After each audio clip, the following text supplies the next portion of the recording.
But one thing I do see missing sometimes is it's kind of the drive and the fact that some of the mindset, pointing fingers at others and kind of putting blame elsewhere when to me, the opportunity's there. Are you ready to transform your life? This is a no-nonsense show helping immigrants like you create generational wealth, even while working full-time. Get ready to take notes. Here's your host, Saket Jain. Welcome back, my Great to Wealth listeners. Today, I have the pleasure to speak to Jorge Abreu. Yes, I have to roll the R's. Being of the Indian descent, that helps. So George, thank you for coming on the show. Appreciate your time, buddy. Yeah, no, thank you for having me. Yeah, George is somebody I've been following for a while. I mean, most of you know my journey into multifamily over the last good 4 or 5 years. I've dedicated predominantly on building my own way out of my W-2 through multifamily, and now doing that as a job as well. And George's journey is an exciting journey. George is the CEO of Elevate Commercial Investment Group and also the J&T Constructions. So what we'll do in this episode is I have talked to some of you, but I haven't talked to most of you one-on-one yet. There's a lot happening in multifamily. As you know, my journey, I've been a little bit sitting on the fences for the last 1 or 2 years on multifamily itself, more likely the last year. But the floodgates are going to, my theory is that the thesis is the floodgates are going to open pretty soon here, especially with the recent Fed announcement. I could be right, it could be wrong. Who knows? If I had a crystal ball, I wouldn't be doing podcasts, but I don't. So we'll see where these are, but that's my thesis at least. And we'll test it to George as well and see where that goes. George, with that, buddy, I'm going to open up with a question. What does the term migrate to wealth mean to you? Yeah, when I hear that, I think back to my family, right? Cuban descent. My parents grew up in Cuba, but they both came during their teenage years when Castro took over and pretty much took everybody's land and everything they had. And they came over to the U.S. and, everybody was just trying to get away from that dictatorship and be able to create their own wealth, right? And my father started his own business and was able to do that. And a lot of my family members were able to do the same. And, when I think of migrate to wealth, that's kind of what I think of, the opportunity you have here in the States to come, and whether it's not only start your own business, right? You don't have to be a business owner. You can also work for a business and create that wealth and make some good investments and make the best of it. If that's okay, if you're okay going there, how old were you when family migrated to the U.S.? So I was not born in Cuba. I was born in Miami, Florida. So when you hear the stories from them, I don't know if I'm assuming you guys have talked about that time in their life. Help us understand the delta, the variance between, because I don't think a lot of folks who have not, now this show is focused on immigration, so I'm pretty sure immigrants, so a lot of people understand it. But just to make sure, in case there are folks who have lived outside of their birthplace for majority of their life and have lost perspective, from your parents and discussion with your parents, what's the opportunity cost of not having your freedom? I mean, look, I think it's like you're saying, I think it's hard for some individuals to even comprehend some of the things they went through. So my grandparents, right, their parents, when this happened, they sent off their children. So my dad, my mom, and stayed in Cuba because they couldn't. There was it was called the Peter Pan flights. It was a church in Miami that organized all these flights, and all they were able to send were the kids. So wow, my parents spent years without their parents in the States. And how old were they? I believe my mother was 15 and she had a younger sister that was maybe 13, 12. Oh my God. And they did have an aunt that had come over to the States, so that's who they ended up staying with. But I mean, to be separated from your parents for years like that. Yeah. I think that goes to show just how bad it was. The fact that so how willing to do that. No, I can thank you for sharing that insight, because I think my mom and dad, I remember they tell me stories about India and Pakistan partition, and my mom's side of the family was Pakistan back then, and they migrated to India, and they lost everything there and they had to restart. But not as bad as in the separation. At least on my mom's side, there was no separation. I can only imagine you're losing all the possessions and all your money. Now, on top of it, you actually don't even have your parents along with you. And 15, 16, 18, that's a tender age. That's really where you're trying to have, where you want to have a support system to make sure that you're not feeling low. So, Josh, thank you. Thank you again for sharing that. I appreciate that. Now, let's talk about one thing before we go into the details of the multifamily itself. When you compare your upbringing to some of the folks who probably grew up here with parents or their parents had their parents and support system and maybe multi-generational support, do you see a difference in how you were brought up versus how they were brought up? Is there a stark difference? I mean, I can't really compare as far as how they were brought up, but one thing I do see missing sometimes is kind of the drive. Yeah. And the fact that some of the mindset, pointing fingers at others and kind of putting blame elsewhere when me, the opportunity's there, right? You just got to have the drive and gain the knowledge and take advantage of it. Yeah. Yeah. It's the hunger, right? It's the hunger to succeed at no cost, at whatever the cost is. Nice. I see that all. I've only been here for 20 years and I see that already. My hunger is dying down if I don't lift it up because it all depends on who you're surrounded with, right? When I came here, the hunger was at a different level. And if I don't continuously push myself, it's easy to fall in that complacency saying, I've made it. Well, no one has ever made it because you got to continue pushing yourself. That doesn't mean monetarily. That means in every aspect of you may have made it in one dimension, but there are multiple dimensions to make it if you ever get there. So, George, now let's talk about coming from a family whose land was taken away by a dictator to now owning real estate with yourself and with a group of investors. Tell us about that journey. How did you get into real estate? What were you doing before real estate? Or maybe real estate is what you started with. Give us a little bit of picture on that. Sure. So, I mean, I studied to be an engineer, electrical engineer, but even through those years, I knew I didn't want to be an engineer. I was just going through the motions because... I don't blame you. I'm an engineer myself. I'm an industrial engineer, so I know exactly what you feel. Yeah, I was really good at math, and I decided to go. There wasn't no real passion there, but throughout the years studying to be an engineer, I did find my passion. That was real estate. I studied a lot of different successful individuals, and a lot of them either created their wealth through real estate, or once they had their wealth, they magnified it using real estate. So started gaining all that knowledge, and eventually hired a coach, and then, started doing enough deals where at that time I had graduated and I was working an engineering job, able to quit my W-2 and start doing, real estate full time. So how long did it take you from starting at, you said it seemed like you started investing as you were either finishing graduation or while you were in the grad school? Yeah. I mean, it was more the time I spent to kind of figure it out, right? I got my real estate license, which I didn't need, but I didn't know what I was doing. I got my broker license, right? Kind of learn the industry. And then it wasn't really till I brought on that coach that really kind of led me down the right path. So, I mean, I would say maybe it took me about a couple years till I did my first deal. And then once I did my first deal, I mean, I've always been quick to kind of implement and take action. So, I mean, after that, it was pretty quick. No, that's awesome. And of course, I think there were a lot of tailwinds at that time when you started. If someone were to start now, they're different. Doesn't mean it's good or bad. It's just different. And yeah, I mean, back then I was going to the Barnes and Nobles or the library. Yeah, exactly. I remember that. But there was a time where there was a complete new real estate section created in Barnes and Nobles. You knew that real estate is hot at that time when there's a bookstore that's creating a whole probably 50,000 books there about real estate, and everyone's telling you how to make money in real estate. So I definitely remember that. So George, tell us now, you picked an asset class, which is an interesting asset class, and it's probably been tested through periods of time, which is multifamily, right? How did you land into that asset class? Which direction did you take the path of? Just like myself, a lot of other multifamily guys or gals where they start with a single family, then they realize that it's too hard. Like, I don't want to do this forever. I'm going to go to family. What was your path?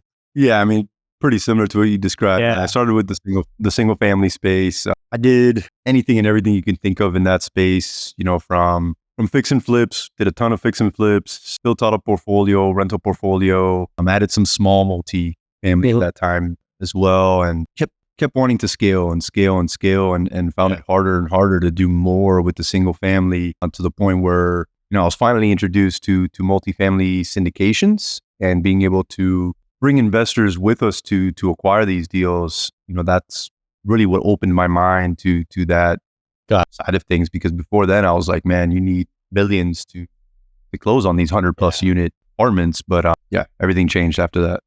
That's awesome, man. That's awesome. So let's go into what's happening in the current environment, George. So how do you see what's happening in the multifamily? I still believe in the asset class.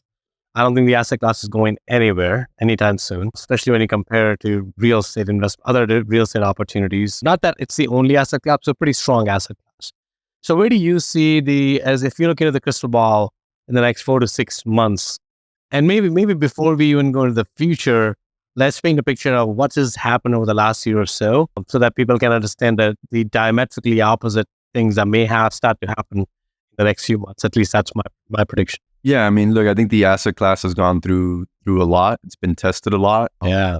Obviously we had the '08 bubble, which crashed more of the single family space. Correct. There was some issues with the multi, but it survived pretty well through that time. Then I think you had COVID was probably the next test, right? Mm-hmm. And definitely when COVID first started, there was some issues and some obstacles that came up, but clearly survived through that. And now the last year or so with the rates rising and all these adjustable rate loans, probably the biggest obstacle it's had so far, the biggest hurdles that it's had to go through. You've got a lot of investors on the sidelines. And I'm with you, right? I still, the demand is there, right? There's a lot of stress on being able to own a single family now. And as far as the pricing, how high it's gone. So that's only created more demand for multifamily. So I think we're still looking at deals. We're still acquiring deals, nowhere near the volume that we were. Yeah. But we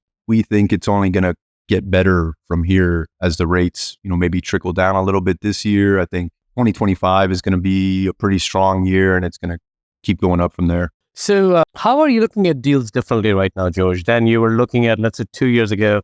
Because of course the interest rates has changed, right? That has to be accounted into fact, but that's just math. But how are you looking at these? Are you looking at any levers differently than you were looking before? Absolutely. I think we're being a lot more careful with the leverage and keeping a lower leverage on our deals. I mean, even the type of deals we're looking at, before it was very heavy lifts, value add, C-class type deals. We'll still take a look at some of those, but as far as where the pricing's at, I think we're mainly doing A-class deals, either straight from developers or just nicer assets that we can hold longer. I think it's a long-term play, the multifamily play. Anybody that's getting into it for this fix and flip, and it worked, right? For a decade. It worked beautifully for a decade. Right. But the way you sustain the different cycles in real estate is when you have that longer term view. And so, that's kind of how we're looking at things, making sure we've got good debt as we come in, cash flowing asset, good, strong asset in a good location that's got growth. Yeah. So, I mean, those are the things we're looking at now. If I'm hearing you correctly, so the basic parameters haven't changed, right? It's got to have the good population growth, good employment growth, business friendly environment, specific median income, especially now, depending upon the asset class you're looking. I think the major shift, it seems, that have happened is really from C-class to A-class. That's really the biggest shift, I'm assuming, in how you're looking at the deals. Is that correct? Agreed. Yeah. So now help us understand that for some of the audience may or may not know that. So let's go deeper into that. So when we look at the biggest selling point for a B or C class usually is the cash flow, right? It's a little bit relatively higher cash flow. And you have forced appreciation rather than just a prolonged appreciation just through time. When I say just through time, it's not just time and macro playing together. Right? So the two differences now, when we talk about A-class and a typical syndication over the last, if you look at last 2 or 3 years itself, the whole time was somewhere between 3 and 5 years, 3 and 7 years. I mean, now it's more 5 and 7 for a typical B and C. What about for an A? Is the whole time, when we say long term, are we talking longer than 7? Or we are still saying in that 5 to 7 time frame? Still saying about 5 to 7, but I mean, leaning more towards the 7. We have a couple that we've gone in with 10-year loans in there as well. So yeah, I would say around the 7 years. 7-ish. Yeah. And then what about the cash flow component? Because again, we're going to go compare 2 years ago, which is no longer valid, but we were getting cash flows for 7, 8, 12, 13% on some of the properties, which is, let's say, ridiculous. but let's say even average it out 7 or 8% cash on cash. What do we see? What are you seeing on Class A right now? Let's say, closer to hitting maybe the 6 to 7% cash on cash. Still, to be, I think, successful with the A class assets, you've got to be really good at the operation part of it. A lot of it is operating them more efficiently and being able to know how to get other income and just really maximize that NOI. And the reason for that, just let's give the intuition about that to people, is that on a B and C, the lever to push up the income is much higher, right? Because you're starting at a $500 to push it out to $1,200. It's easier because the units were crappy. You bring them to the market for a market quality, and your rent increases humongous. On an A class, you're already renting at $1,200-$1,500, which is above market average to begin with. And there's not a lot to do in that unit because it's new. Is that the reason why we're saying is instead of focusing predominantly on the income growth, let's try to operate it more efficiently? Is that the reason? Mainly, I mean, we do, we're not going to acquire an A-class deal that's top of the market. We are going to look for the ones that there's still that loss to lease. It may not be that 300 to 500, right, that you can get on maybe a C-class, but it's going to be, 150, 200 around there. And then we're going to maximize it by being more efficient with the operations. Got it. And then, George, you introduced the term recently, loss to lease. Can we make sure that we make this show idiot-proof so that everyone understands it? I'm not calling my investors or listeners idiot, but it's always good to understand that. Let's go bring it to basic. What does loss to lease mean? Yeah, I'll try to break it down real simple, right? Let's say the market rent is $1,200 per unit, but yet your apartment is renting those units for $1,000, right? So you lost a lease of $200 on that unit. And the reason why somebody would do that is because they want to fill up the place. Is that the reason they discounted it? But all the market. That's one of the reasons. They may not be keeping their finger on the market rent, right? I see that a lot. We do market rent studies constantly, from weekly to no less than monthly for sure, but I mean usually weekly. Got it. So George, what markets are you focusing on right now as you look forward, or the markets have not changed for you? Yeah, I mean, we're constantly looking for those markets that have a little less competition, right? I mean, we look in strong markets too, like Dallas, where I'm out of. We're always looking constantly in Dallas, but it's got a lot of competition. So right. Hard to find. You probably have the most number of multifamily in terms of the volume. There's a lot of supply as well. And then, some of the markets we've had some good success with. We just closed a deal in Kansas City. We're looking at more stuff there. We've got a few in Northwest Arkansas, which Walmart headquarters is. Yeah. We really like that area. We've got several deals in South Dakota, which people get surprised, but they're some of our best performing ones. Wow. Yeah, that market. I can never put my hands on that market. Maybe I'm afraid of cold. It could be. I am too, man. But you gotta go where the money is. Never thought I would own snow removal equipment. Man, South Dakota is probably snowing there for 11 months out of 12, at least in my head. Not that long, but yeah. Yeah, it's long. All right. So that makes sense. So what do you see as for somebody who has not ever invested in multifamily, right? And they're listening to all the news, a lot of it is noise. And of course, there's some foreclosures, some very prominent foreclosures that have happened recently, but there's not a lot, a few, and the extent of it has been pretty big. But it's not like every multifamily owner is going foreclosure like the single family owners were going in 2008. So what are you telling your investors how to parse out the noise and look forward in a way that's more productive? Yeah, I mean, look, I think there's going to be more of these foreclosures coming this year, and there's a lot of bridge loans that are coming due, and a lot of this stuff gets figured out before it gets foreclosed as well, right? The lenders are willing to give a little more and just deals done behind the doors. I'm not saying that there's not going to be more of it out there in the open, but on that end, what's the alternative, right? Just not making your money work for you, or putting it in the stock market. Or me, when you compare different tools to grow your money, multifamily to me still stands out. Like I mentioned, there's still a high demand for it. I think just need to be careful on the deals you're getting into, the main deal sponsor and what their track record is. But if you do all your homework on that end, I mean, you should have a good investment. So George, let's talk about that. I think you you touched a very interesting point, which is what's their track record for a main deal. As you know it, I know it, and most of the people, most of the deal sponsors came in the last decade. And even a monkey touched a deal in the last decade, it would have made money. So let's not saying that the main deal investors are not smart enough.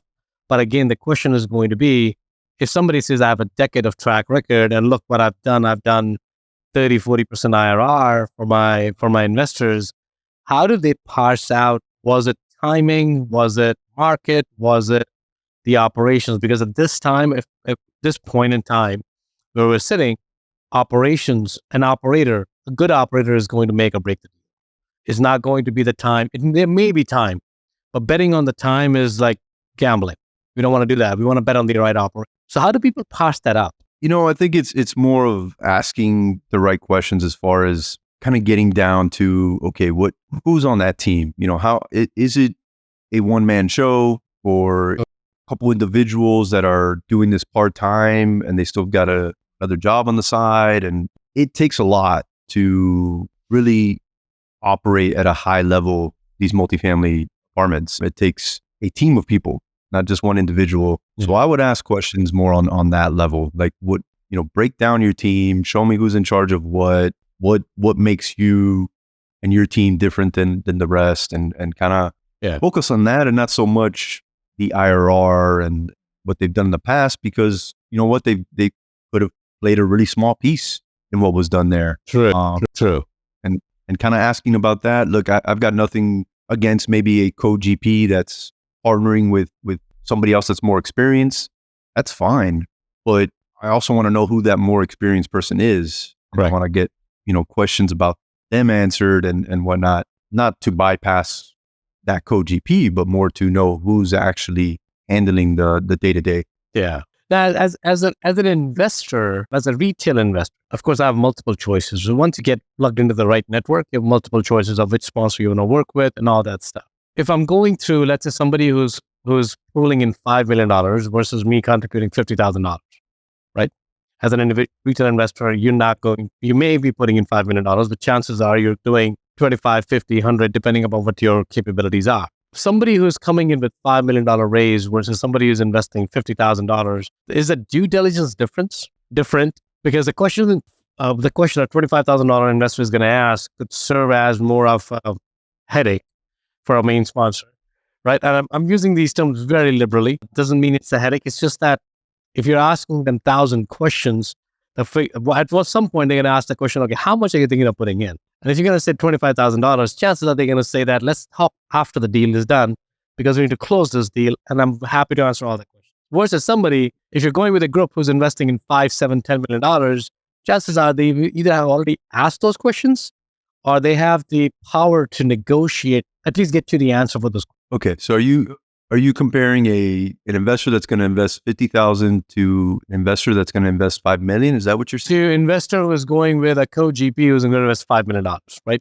So kind of like a fund of a fund, fund model, or even it's more like a fund of fund. That's a better model. So I think the genesis of the question really is due diligence, the level of due diligence that a $50,000 investor can do versus a fund of fund can do. For sure. I mean, a fund of fund can, when you're coming in with more money into a deal, you can usually not only ask more questions, but I mean, you can even get better terms. Events, you maybe even get some different rights built in. So I definitely think it gives you more power coming in with more money. But us, we would still answer all the questions no matter how much you're coming in with. We try to build. It's a long-term relationship for us. So, I mean, we want the investor to feel comfortable. If it's their last $25,000 or $50,000, that's usually not the investors we're looking for. Definitely. Not that we won't take something of that level, but it would be more of, we want to try you out kind of, and they have some other funds to invest. But yeah, to your point, I mean, definitely if somebody's coming in with $5 million, they can ask for more than somebody that's coming in. So what are some of the basic questions you, as an investor, as a retail investor, that they should ask? We talked about biggest one is the track record, right? And within track record, let's say if somebody is saying, I started about 3 years ago, but in the past, they have sold a company worth $50 million. Does that translate to track record in operations in multifamily? Or it has to be a multifamily to multifamily operations? No, I mean, look, a smart businessman is or businesswoman is definitely good for the track record. If they've exited a company, that goes to show that they were able to build something and exit from it successfully. I would still want to know more about their current team. Like, how do they plan to operate this property? And do they have property management in-house? They don't, that's fine. But how do they asset manage, right? Are they going to make sure that the third-party property manager performs? What are they going to do on a weekly basis, daily basis? Sure. How much time are they going to sacrifice towards this? And so, I mean, those are the questions that I would focus on mainly. Yeah, I think that makes sense. That makes sense, George. George, what are you focusing on right now in terms of because I know you got construction going on there, you got the acquisition going on there. How are you spending your time, and where do you see the most amount of opportunities right now? A lot of the time being spent is on our existing portfolio, making sure we've got everything lined up and ready to have successful exits. We were gearing up for a couple exits coming up, a couple refinances. We're maneuvering a lot of things within our portfolio. Yeah. We are, like I said, we're constantly still looking at acquisitions. We just closed one before the end of the year and looking for our next one here shortly. As far as the construction, we also have property management in-house as well. Those are more tools to make sure that we're successful with our investments and our properties. And those, we've just building out the team and making sure I've got everybody in the right seats there. And yeah. Awesome. Well, thank you. Thank you, George. Appreciate it, man. George, we're coming towards the end of our show here. So we're going to switch gears. So the first question I would ask you is, towards the end, then the last segment is, there is a 15-year-old, 20-year-old George listening to the show somewhere. What's one insight that you would love to share with them or her that could change the trajectory of their life? I'm just thinking back to my road here, and I would probably tell them that, real estate is a great industry to go into. I would maybe tell them to skip some of the years spent in single family. Yeah. And focus a little bit more on building out the multifamily portfolio, the focus on really surrounding themselves with a good team, that you can only go so far by yourself, right? And you've got to find that team and really build around it. And that's it. Just tell them to go down that path and a lot can be done. Yeah, no, I agree, man. I agree. Skip the single family, skip the fix and flip, go to multifamily. Yes. Scale is where the focus needs to be, and scale's much easier, relatively speaking. I'm not saying it's easy. It's easier, right, in multifamily than single family, for sure. Agreed. So, George, the next question is going to be a little bit more abstract question. As you interact with your investors, as you interact back at your life, where do you see humanity as a whole migrating towards in the next few decades? Man, that's a deep question there. Humanity, there's things that I see, especially in the workforce and just, building out the team that I've been talking about, right? Yeah. Kind of some of the mind changes on newer generations. There's things I don't agree that social media has done. Everybody kind of being fake on their social media and whatnot. It's obviously done great things for businesses, being able to offer education and things like that. But I don't know, our education system, I think, is broken as well. I would love to see some major changes in that, which I feel like there's a lot of stress on that right now. So I hope we can get there. But when I say that, just, basic education that individuals should have when they leave high school or even college, right, that we're not taught. So I don't know. I hope we can get rid of some of this fake stuff on social media and go back to maybe building some real relationships and maybe focus on the things we should be getting educated on. Love that. Thank you, George. And I completely agree with that. I think the true relationships, you can't build deep, true relationships on social media. You got to get off the phone. You got to get up. You have to meet people in a coffee shop, go see movies with them, do more things that you're seeing face to face. It's easy to hide behind the keyboard or a virtual keyboard. Doesn't matter if it's real or virtual. So I completely agree with you. George, one last comment before we go into your contact information is going to be, is there any question I should have asked you that you feel I did that's going to benefit our listeners? I would throw in there, even in the real estate industry and all the different asset classes within real estate, if somebody's looking to get more into it, I would just tell them to pick an asset class and really focus on it. And when I say asset class, I don't just mean A class or C class, Right. multifamily. I mean multifamily, single family, commercial, Right. whatever it is, and really conquer one of those first, right? And maybe start looking to different ones. But I do see there's a lot of noise and a lot of shiny objects out there. But Social media I would say doesn't help. focus is, yes. Focus is very, very important when you're trying to build a business. Yeah, no, love that. Love that, George. Thank you again. Thank you again for sharing. George, where can people find you? Where can people look more into your work and learn what that you're doing? Yeah, I mean, if they go to our website, which is Elevate CIG, stands for Commercial Investment Group, so elevatecig.com. We've got a bunch of free content you can get on there. If they want to shoot me an email, George or Jorge, Jorge, at elevatecig.com. They can say that they heard me on this podcast, and I can send over pretty much a vault of free content I usually. Appreciate that, George. Thank you again, man. I will make sure all the information is included below. George, but thank you again for coming on the show. I know you're a busy man, so I appreciate you taking about an hour of your time and sharing your insights with our audience. All good. I've enjoyed it. Thank you. Thank you, buddy. Hold on one second, George. If you got value from this episode, you might consider sharing this content with a friend. But most importantly, be sure to take action on what you've learned. One way you can take the next step is to connect directly with Saket on an investor call. That link is waiting for you in the show notes below.